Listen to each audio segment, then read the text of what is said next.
이제 시작을 해야겠죠. 시작을 해야겠는데, 후한 말, 중앙의 관리들은 부정부패했고, 백성들은 도탄에 빠지고, 중앙에서는 뭐 환관들이 정치를 득세해서, 썩어 들어가서 민심을 살피지 않고, 백성들이 이제 빡쳐가지고, 노란 두건을 쓰고, 황건적이 돼가지고, 이제 황건적들이 일어났다. 그래서 황건적들이 난리를 피우기 시작한데, 거기에서 이제 유비가 나온다. 뭐 이런 식으로 얘기들이 나와요.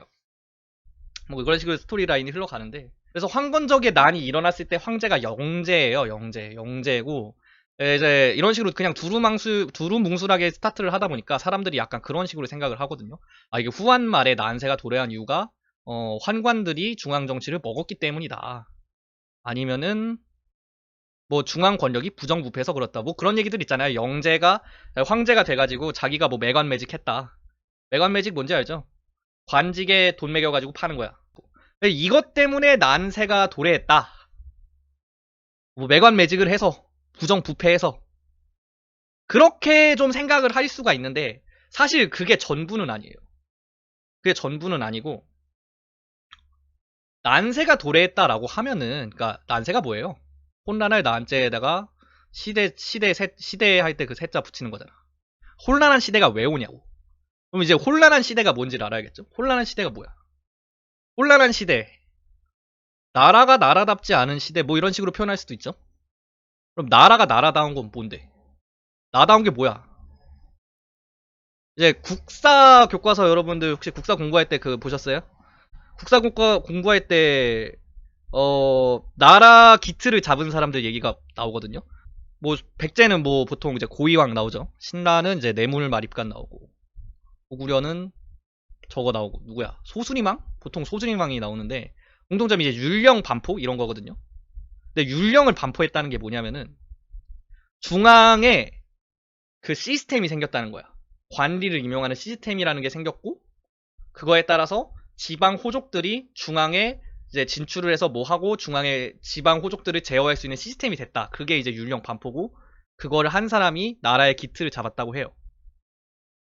그러니까 무슨 말이냐면은 이제 고대 국가는 중앙 집권 국가잖아요. 그러니까 지방 호족을 얼마나 잘 컨트롤하냐?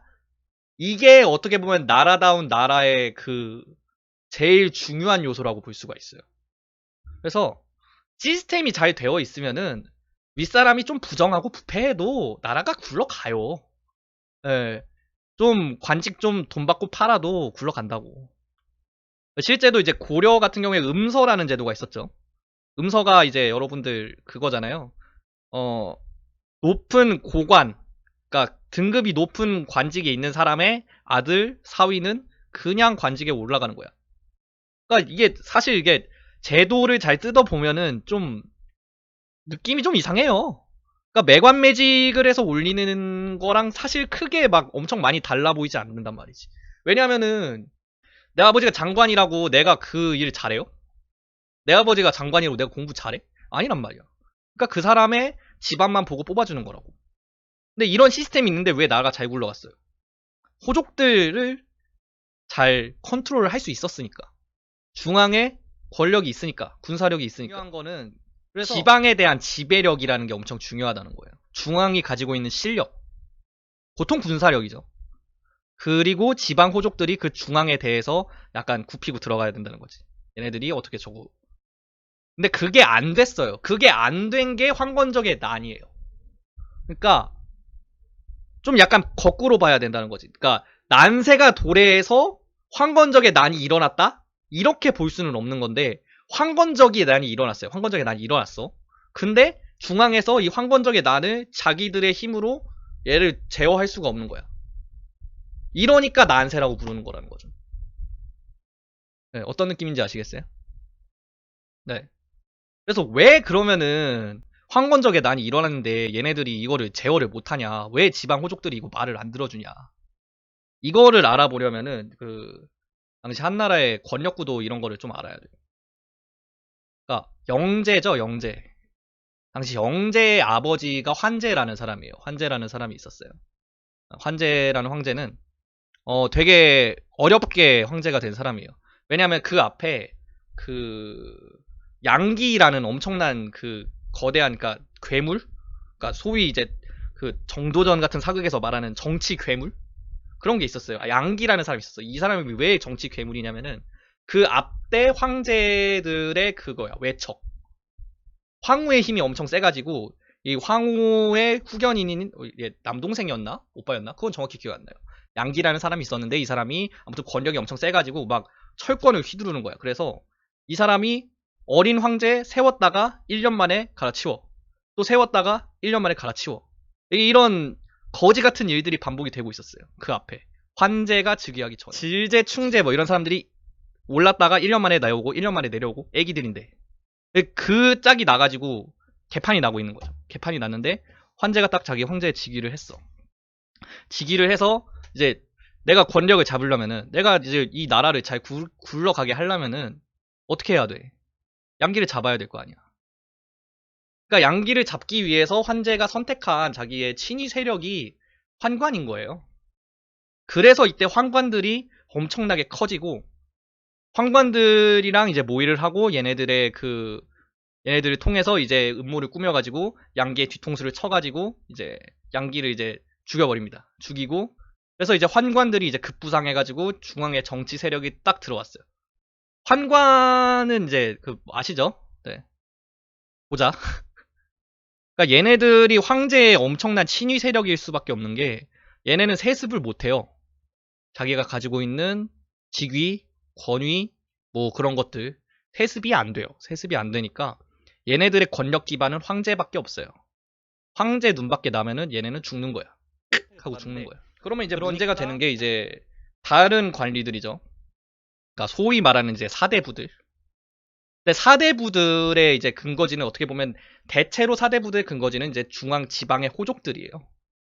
얘네들 중에 이제 환관이랑 친하게 지내는 애들도 있고 환관이랑 안 친하게 지내는 애들도 있을 거 아니에요. 환관 너희들 마음에 안 들어 이런 애들도 있을 거예요.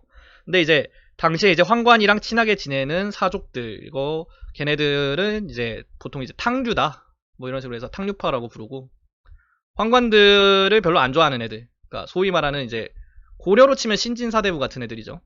신진사대부 같은 애들이 이제 자기네들 청류라고 불렀어요. 그래서 이 청류파, 탕류파로 이렇게 나눠졌잖아요.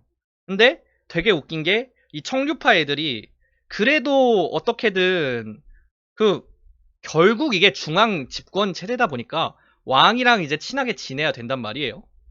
그러니까 왕이랑 끈이 있어야 되잖아. 그러면 누구를 선택해야겠어요?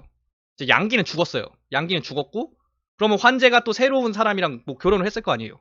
결혼을 해야 될 거 아니야. 그래서 그 황실 외척 세력, 새로운 외척 세력이랑 손을 잡아요.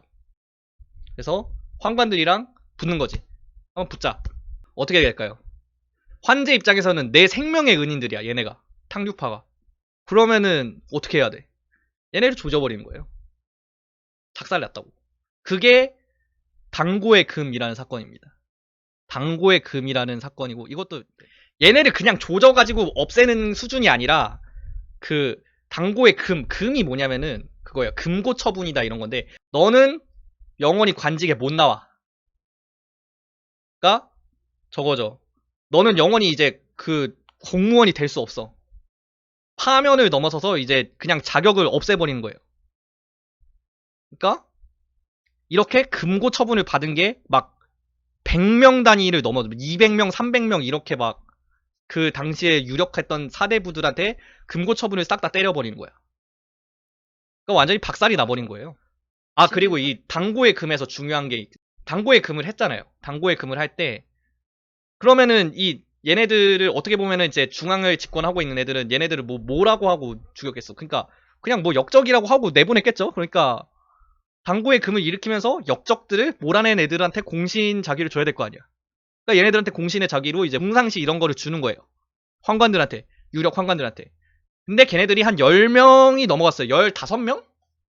정확히 저도 기억이 안 나요. 10 몇 명이에요. 10명에서 20명 사이의 사람들이 이 그 공으로 저거에 올라가요. 그럼 이제 얘네들이 뭘까요? 네, 십상시.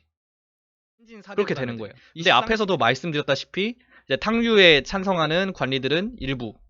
근데 상당수의 신진사대부들은 누구다? 지방 호족들의 근간을 두어서 나오는 새로운 애들이라고 말씀을 드렸죠. 그러니까 얘네들이 아예 금고 처분을 받고 고향으로 내려 보내버렸어. 빡치겠죠. 개 같네. 이러면서 이제 중앙에 말을 안 들으려 하겠죠. 이렇게 돼버린 거예요. 막상 또 환관들은 얘네들을, 그러니까 대가리를 깨버려가지고 지방으로 내려보냈는데 얘네를 다 또 커버 칠 만한 능력까지는 없어. 왜? 아까도 말씀드렸잖아요. 얘네들은 자식을 만들 수가 없어. 그러니까 자신의 세력을 만드는데 한계가 있다는 거예요. 가문의 위광 뭐 이런 거를 만드는 거, 명문가를 만들어야지 그 세력이라는 게 이제 천년만년 유지가 될 텐데 그게 안 된다고. 그게 안 돼 버리니까 얘네들은 실질적으로 중앙에서 관직을 먹고는 있는데 저거 하다는 거지. 지방 애들이랑 연계가 끊어져 버렸다는 거지. 끈이 떨어져 버렸어요. 계속 이제 지대들끼리 놀다가 지방이랑 관련 없이 썩어버리는 거예요. 그래서 부정부패하고 그냥 그랬다가 끝이 아니라 얘네들이 부정부패를 하는데 지방이랑 끈이 완전히 떨어져가지고 지들끼리만 혼자 고여서 썩어버린 거야. 이게 중요한 거예요. 그 상황에서 이제 황건적의 난이 일어나 버린 거야. 황건적의 난이 일어나 버렸고, 그래서 이제 중앙에서 가진 권력만으로 얘네를 이제 커버를 쳐야 되는데, 앞불사 우리는 환관들이라 가지고 그동안 쌓아올린 세력으로는 얘네를 물리칠 만한 게 없네? 건덕지가 없네? 황건적의 난이 보시면은 8개 주에서 막 일어나요. 이제 당시 중국이 13개 주란 말이야. 근데 그 중에 8개 주에서 이제 농민들이 그냥 일어나가지고 거기 있는 태수들 죽여버리고 그냥, 작살이 나버린 거라고. 걔네들을 커버쳐야 될 게 어떻게 보면 호족들이잖아. 근데 중앙에 있는 애들 말을 안 들어. 호족들 입장에서는 그냥 이제 손가락 빨면서 일어났네 이러면 자기 때 땅만 지키고 있는 거지. 왜냐? 너는 영원히 관직에 못 나와. 빡치겠죠. 개 같네. 우리한테 그 관직을 안 주기로 한 놈들 한번 죽어봐라 이러는 거야. 죽어봐라. 니들 꼬라지 잘 됐다. 우리는 우리 동네만 지킬 테니까 니들 한번 잘해봐라 이러고 있는 거야. 그러니까 중앙에서 황건적의 난이 일어났는데 커버를 칠 군사가 없어. 아 이거 자 조졌다. 이거를 커버를 치려면은 이제 지방에 있는 애들을 다시 등용을 해가지고 올려주고 얘네들 해가지고 그 중간에서 누구가 한 명이 그 쟤네들 이제 다독여가지고 좀 세력을 다시 어떻게 해주고 이렇게 할 대표자가 필요하잖아. 그 대표자로 나오는 게 누구냐? 대장군 하진. 대장군 하진입니다.